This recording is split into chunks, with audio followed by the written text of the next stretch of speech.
This is a true story, and I still can't explain what happened.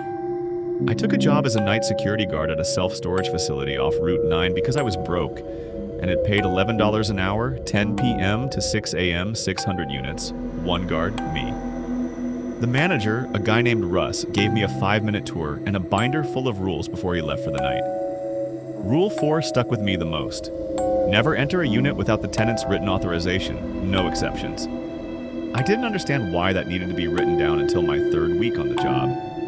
Most nights were quiet. I would walk the rows twice a shift, check the padlocks, log the time, and go back to the booth to watch 600 boxes on a wall of grainy monitors. Unit 114 was on my 2nd row, and I only noticed it because the padlock looked newer than every other lock around it. Like someone had swapped it out recently. Out of boredom one night, I pulled the tenant ledger. Unit 114 had been rented continuously for 11 years.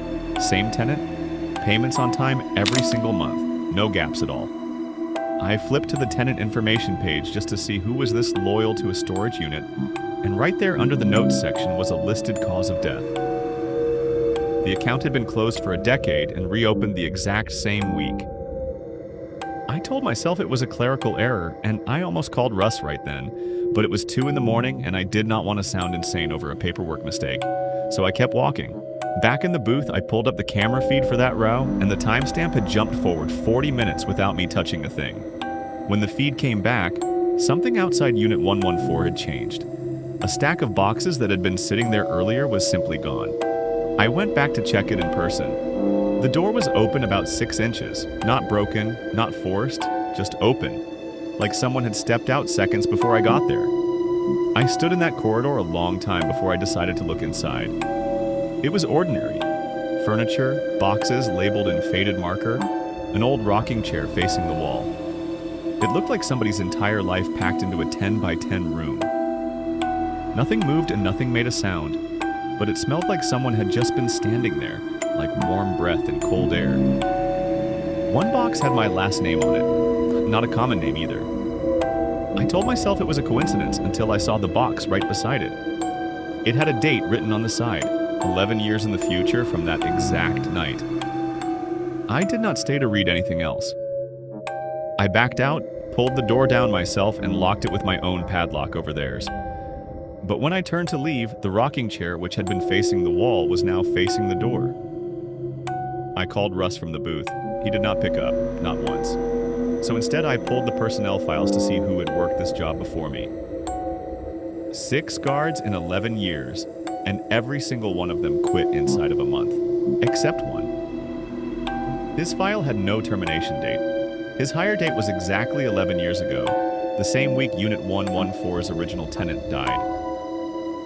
The photo slot in his file was empty, just an outline where a picture used to be. I checked the name on that file twice because I did not want to believe what I was reading. It was mine. Every light in that corridor went out one after another in a straight line, leading directly to Unit 114. I stood at the end of the row in the dark with just my flashlight, and that's when I finally understood. This was never a facility with one haunted unit.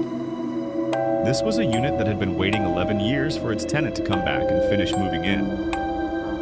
My padlock, the one I had locked myself only minutes earlier, was hanging open. The door was raised 2 inches, and from inside I could hear boxes shifting, not falling, being unpacked.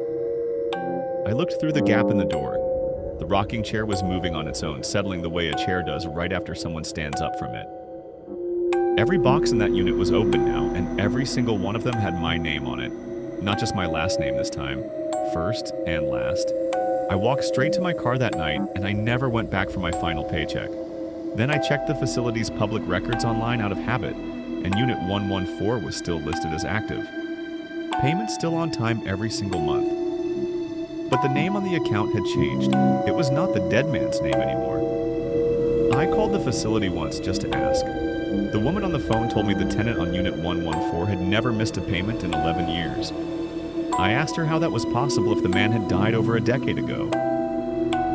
There was a long pause on the line. Then she said, "Sir, I am looking at the account right now. He is not dead. He is just never home." I hung up the phone and I have not driven down Route 9 since. But some nights I still hear boxes being unpacked in my sleep.